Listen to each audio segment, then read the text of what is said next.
Review: Fall in love with a man called Otto. Love is powerful. It's blinding, it's all-encompassing, it's stupefying, and it's so beautiful. Otto Anderson. Tom Hanks is a really hard man to love when A Man Called Otto begins. He's grumpy, rude, and downright unpleasant, despite how truly kind everyone else is to him.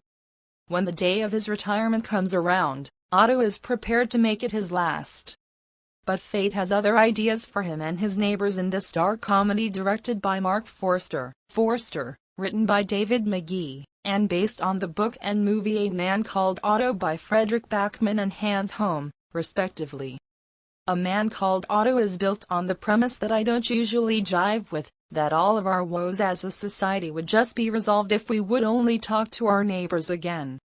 It's a narrative usually employed conservatively, implying that either people these days are selfish and their refusal to be a part of something bigger than themselves is degrading our social order, or that supposedly our politics are really not so different after all, and a good relationship with our neighbors would surely bridge those divides. Fortunately, A Man Called Otto doesn't especially play into either trap, simply making the former deeply convincing and largely ignoring the latter, or at least taking the most conservative approach to it as possible.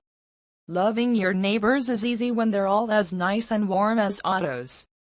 Just as Otto is working on his suicide, he has a new family move in across the street: Marisol, Mariana, Treviño, Tommy, Manuel, Garcia-Rulfo, and their 2 daughters.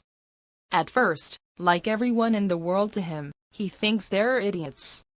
With Tommy, okay, maybe he has a bit of a point, in an endearing way, but as he and Marisol come into constant contact over her consistent pestering of him, Otto's recent and distant past is slowly revealed. We learn about his recently departed wife Sonia Rachel Keller, his relationship with the only 2 remaining former friends on the street, Anita Juanita Jennings and Reuben Peter Lawson Jones, as well as 2 younger neighbors, Jimmy Cameron Britton and Malcolm McBeta. Again, everyone in Otto's closed-off neighborhood is quite lovely, where he obsessively makes sure every last rule he's set over the years as the former Homeowners Association president over is followed. Where the first 20 minutes or so of A Man Called Otto turned me off because of just how downright grumpy Otto is, and because the first time the movie implements a flashback, it was a bit jarring until I got used to them happening and being presented the way they were. As soon as you start getting to know the others, especially Marisol, there's no going back. You're falling in love with the whole of them. Trevi in particular is just so convincing in her role as a take-no-crap mother with the third on the way who will neither let her aloof husband get left behind nor abide by Otto's shenanigans.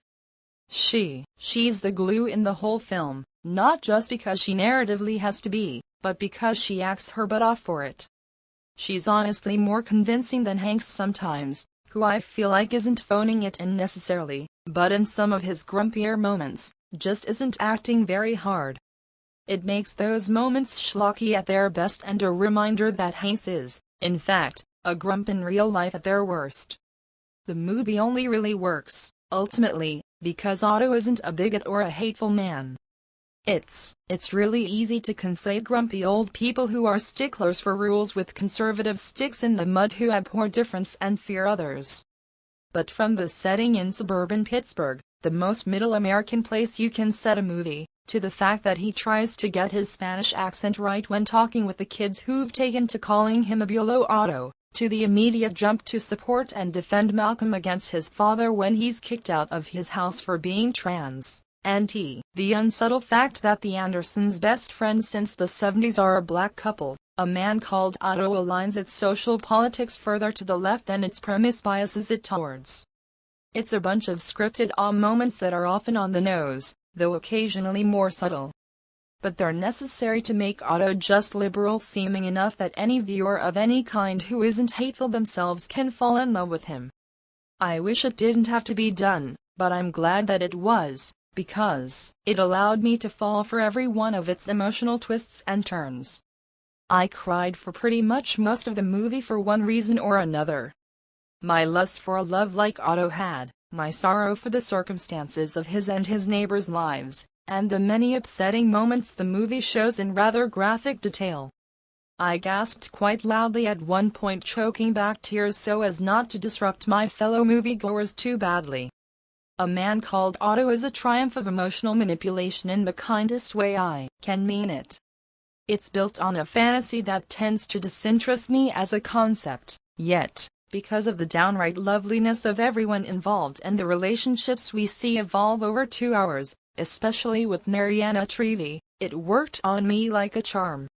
Certain depictions of Otto help make his character the more likable in sometimes crude but equally necessary ways. But A Man Called Otto is ultimately a beautiful fantasy about a world where people really do love their neighbors.